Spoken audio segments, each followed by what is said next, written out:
Merci de votre présence et merci surtout au Cercle canadien de faire une place dans ces déjeuners d'affaires aux entreprises du secteur culturel.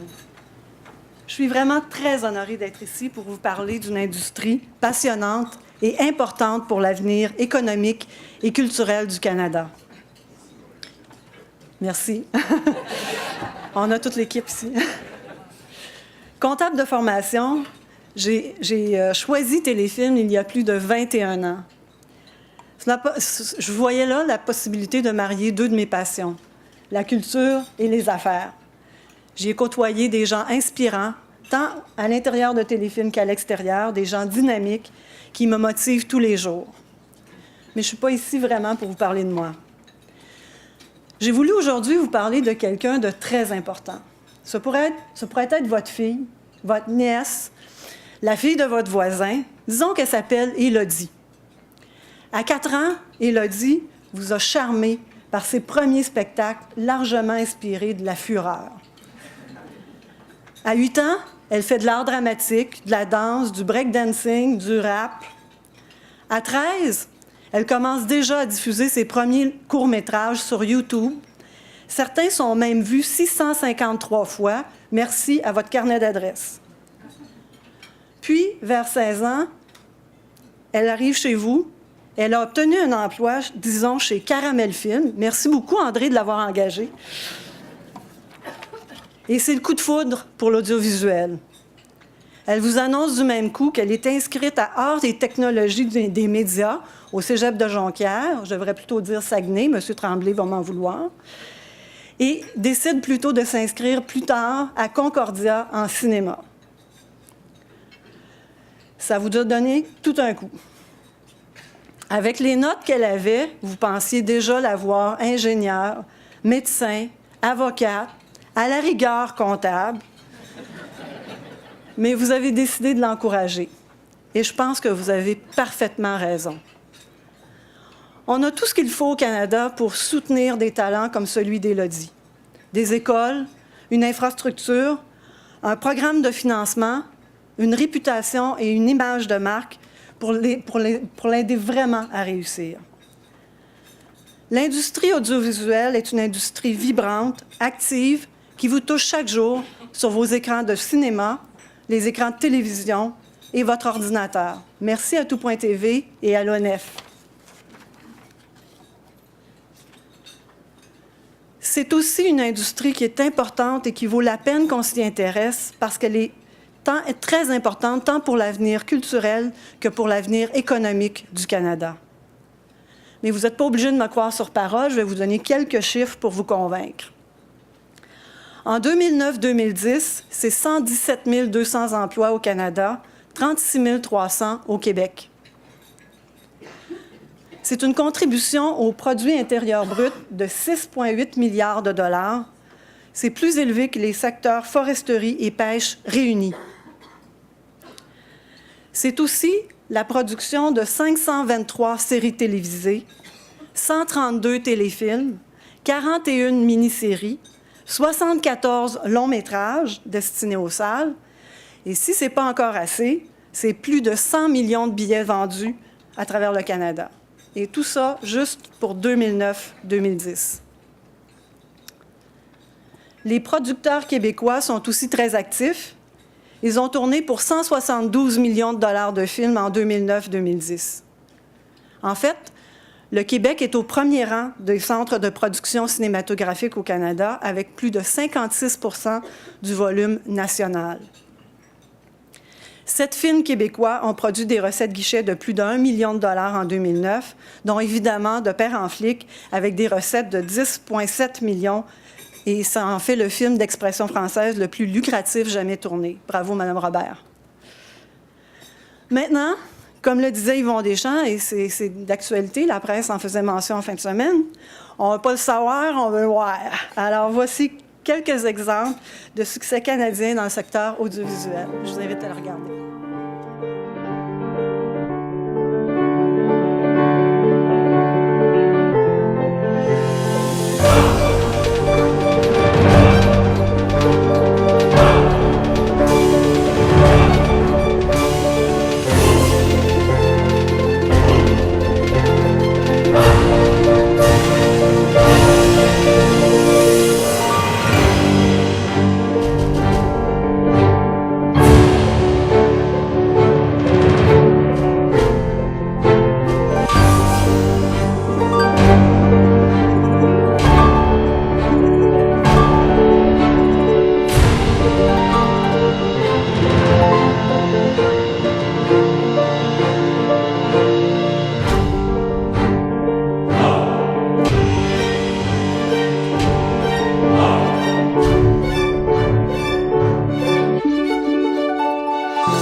Je dois vous avouer que ça fait plusieurs fois que je le vois, puis je suis émue à chaque fois.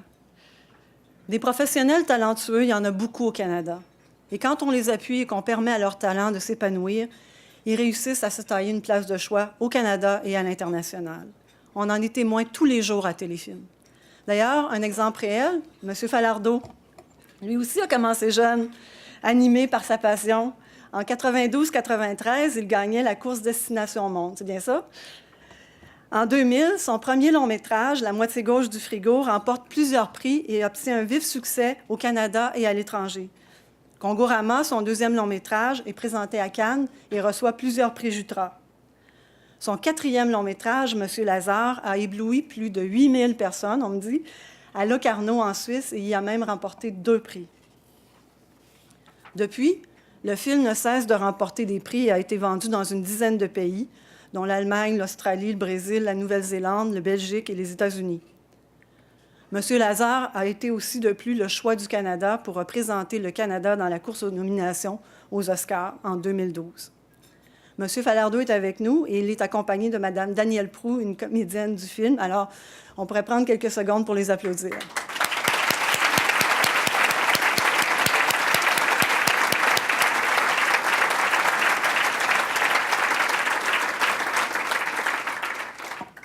Des succès comme ça, il y en a plusieurs. Denis Villeneuve avec Incendie l'année dernière, qui s'est rendu jusqu'aux Oscars. Guy Hédouin. Et ça me touche particulièrement. J'étais là à Venise, un des effets de mon poste. J'étais à Venise quand on a présenté son film Marécage, devant près de 1000 personnes. Il y avait Félix Frappier en avant et Guy Hédouin devant moi, et Pascal Bussière. Et je peux vous dire que j'étais très émue. J'en garde toujours je suis encore un peu émue de voir ce film-là applaudi pendant plusieurs minutes par plus de 1000 personnes. J'étais fière et très émue. Anémon, avec numéro 1, qui se promène à travers le monde, et évidemment Sébastien Pilote et Le Vendeur. Pour aider ces créateurs à développer leur talent, il y a aussi beaucoup d'entreprises florissantes. Microscope, Maxfilm, Cinémaginaire, Pixcom, Zone 3, Serendipity Point Film, Caramel Film, Entertainment One. Je pourrais en nommer plusieurs autres. Et aussi plusieurs producteurs avec de belles carrières. Roger Frappier, Denise Robert, Luc Derry, Kim McGraw, André Rouleau, Robert Lantos, Niv Fishman, Jacqueline Bouchard, et c'est évidemment pour ne nommer que ceux-là. Ce sont tous des gens qui, comme Élodie, ont suivi leur passion et l'ont transformée en succès. L'industrie audiovisuelle est en pleine effervescence. 10 projets sont présentement en tournage au Québec ou le seront au cours des prochains mois. Si l'industrie audiovisuelle s'appuie autant sur le talent, il faut aussi un sens des affaires aigu pour y réussir. Les maisons de production sont de véritables laboratoires de recherche et de développement, des centres de création et d'innovation où le travail d'équipe est la clé de la réussite. Ce sont des PME qui créent des emplois directs et indirects, du scénariste à l'éclairagiste, en passant par l'accessoiriste et même le traiteur ou le dépanneur du coin pendant un tournage. Je tiens ça de Mme Robert qui me faisait référence à son dernier tournage et à son dépanneur. Je pense que ça doit ressembler à ce que vous connaissez. Comme pour toutes les autres PME, tout part d'une vision, d'une idée, et l'objectif est la réussite. Leur défi est celui d'allier la créativité et le sens des affaires pour réaliser une vision, une idée et livrer les contenus. Le produit de ces PME, des courts-métrages, des longs-métrages, des documentaires, des émissions de télévision, des productions nouveaux médias, des œuvres uniques. Et ce sont ces gens d'affaires qui lisent les scénarios, montent des équipes, recherchent des talents et les aident à se développer. Au final, des contenus sur nos écrans de tout format qui, quand la chimie fonctionne, touchent ou font rire les auditoires partout, ici et ailleurs. Comme l'affirmait Daniel Lamarre sur cette tribune il y a quelques semaines, la créativité est l'un de nos actifs intangibles les plus stratégiques, une clé de voûte qui nous permettra de nous distinguer dans un marché ultra compétitif. Et les retombées de cette créativité sont parfois insoupçonnées. Quand Paul Giamatti, qui a reçu le prix du meilleur acteur pour son rôle dans Barney's Version, a parlé au Golden Globe, il a dit ce qui suit, et c'est une traduction un peu libre. Une équipe, les mots en anglais étaient trop difficiles pour que je les dise. Une équipe incroyable dans une ville magnifique, Montréal, qui me fait encore rêver. Un endroit formidable dans un grand pays, le Canada. Comme le dit une publicité bien connue, ça ne s'achète pas. Imaginez l'effet d'une telle déclaration sur l'image de marque de Montréal. Et il y a plusieurs autres exemples. Je lisais récemment que Stockholm avait vu son tourisme augmenter de près de 20 % à la suite des publications de Millennium et de la sortie des films. Plus près de chez nous, je ne sais pas pour vous, mais moi, je ne connaissais pas Saint-Élie-de-Caxton avant que Fred Pellerin nous éblouisse avec ses histoires et que les films sur ces histoires-là soient portés à l'écran. Il y a même maintenant des visites guidées du village.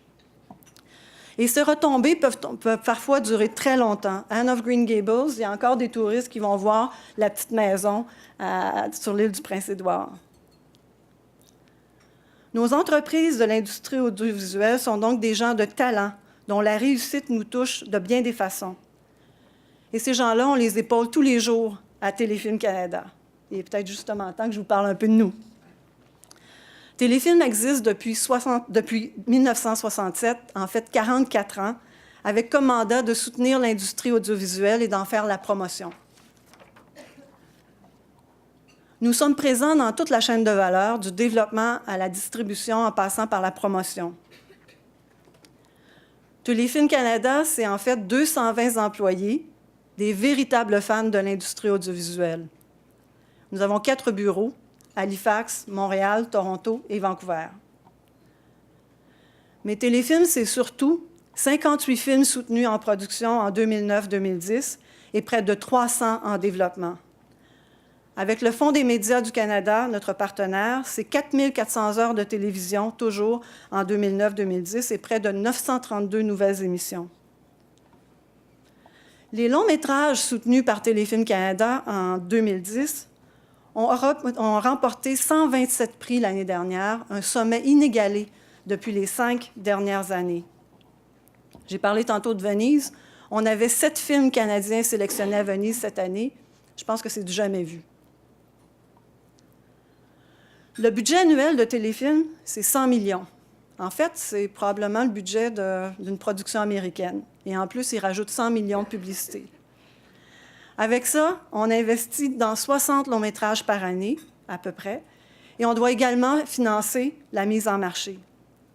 Ce budget-là, et j'en suis fière, on gère de manière efficiente, environ 6 % de frais d'administration, parce que notre objectif, c'est d'optimiser le plus possible l'allocation des fonds et de s'assurer que l'argent va à l'écran le plus possible. En fait, on a entrepris un virage vers l'efficience et l'efficacité. Ça commence vraiment à porter fruit. Nos récupérations, à peu près 10 millions, qui sont, elles aussi, toutes réinvesties en production. Mais notre but ultime, c'est vraiment le succès et une industrie audiovisuelle qui soit en santé. Et on pense que le rôle de Téléfilm est plus déterminant que jamais, alors que l'industrie se transforme et transforme ses modèles d'affaires pour inclure les nouvelles plateformes numériques qui offrent aux consommateurs une plus grande liberté de choix. Dans une industrie composée principalement de petites et de moyennes entreprises, Téléfilm est bien placé pour jouer un rôle de catalyseur en ce qui a trait aux nouvelles approches en matière de création et de promotion de contenu. Et c'est ce que nous souhaitons faire. Téléfilm appuie une industrie qui a beaucoup de talent, mais qui a aussi beaucoup de défis. Et je m'en voudrais de vous laisser passer sous silence ces défis. Le premier, les auditoires. Malgré nos efforts et les efforts de tous ces gens de talent, on a toujours une part modeste du marché national, 3,1 %. En fait, notre voisin s'accapare beaucoup nos écrans, et ça de façon importante. Les gens vont au cinéma en moyenne 3 fois par année, et une fois qu'ils ont vu Twilight, Harry Potter, Transformers, ou bien le film de George Clooney, il ne reste plus beaucoup de place pour le cinéma d'ici.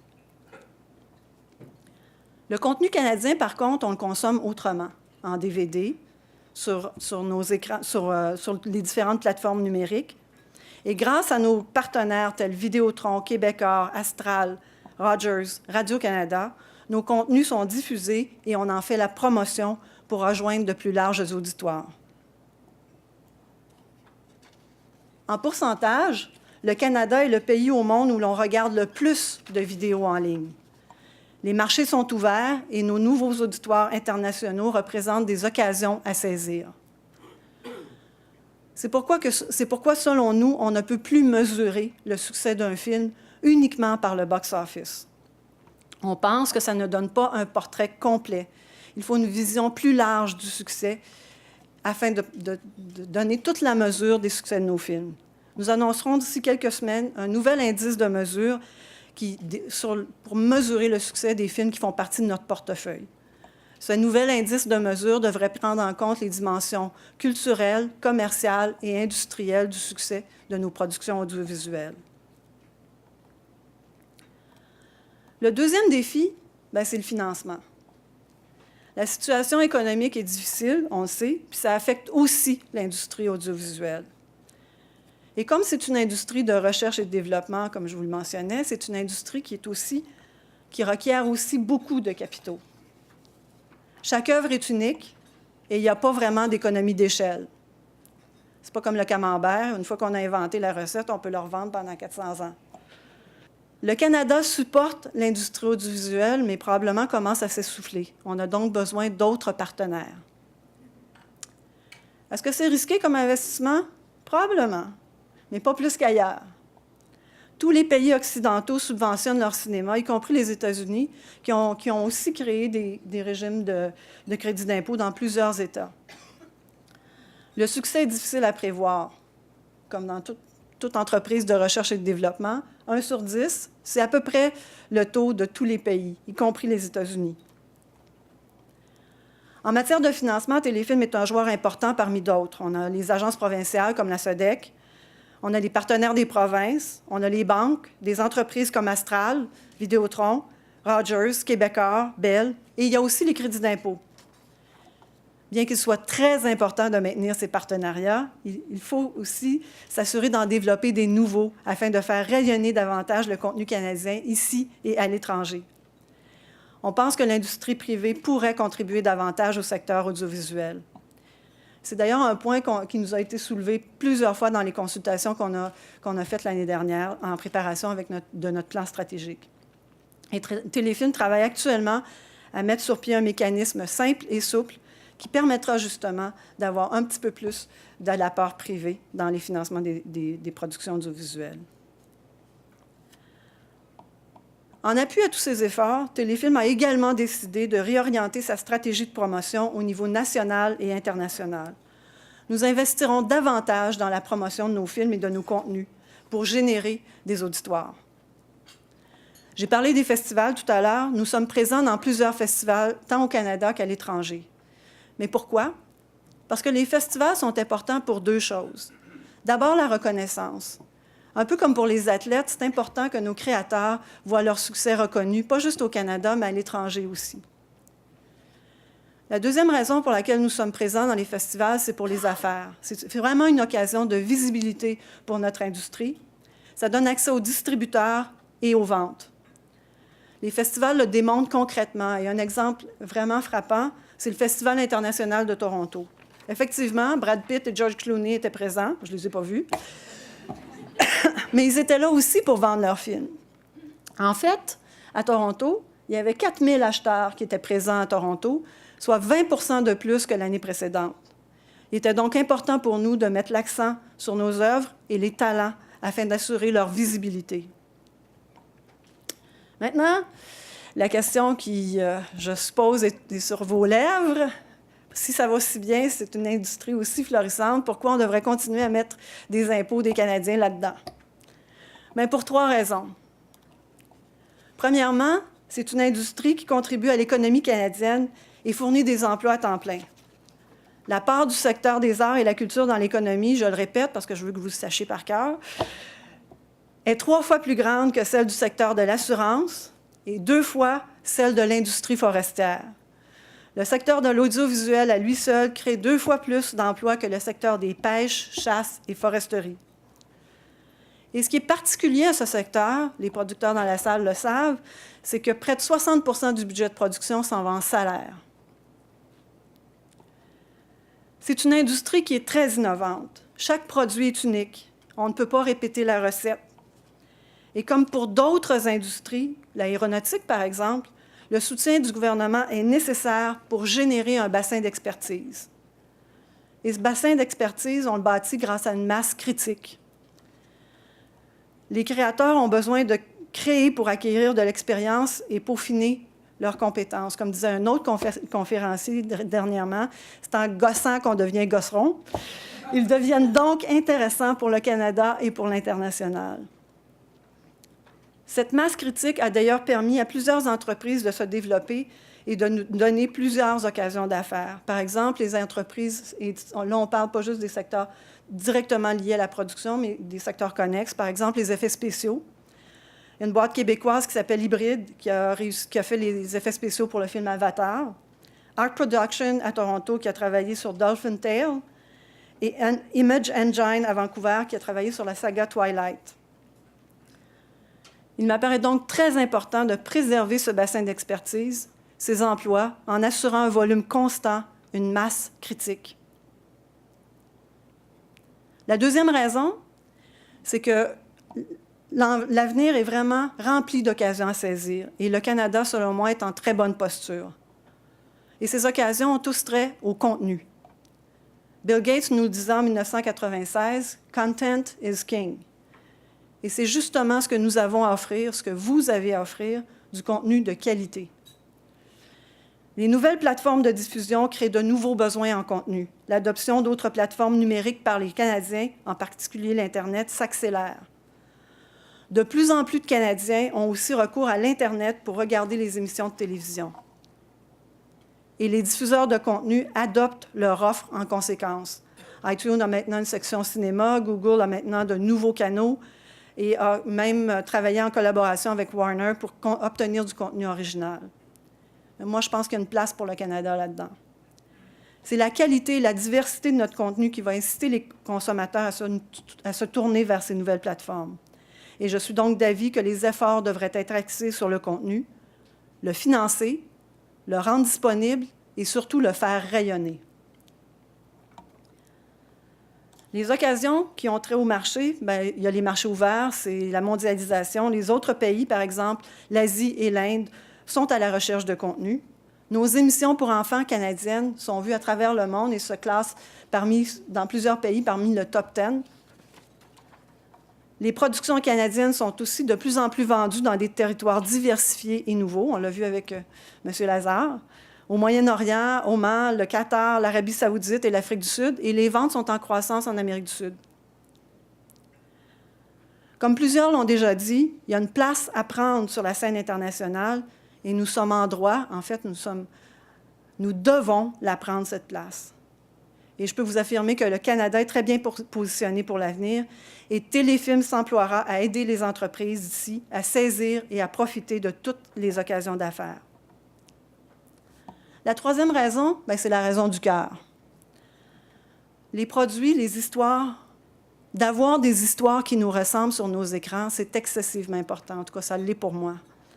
Quand on voyage et qu'on fait la file devant les musées, c'est pour aller voir ce que les créateurs des générations qui nous ont précédés ont pondu.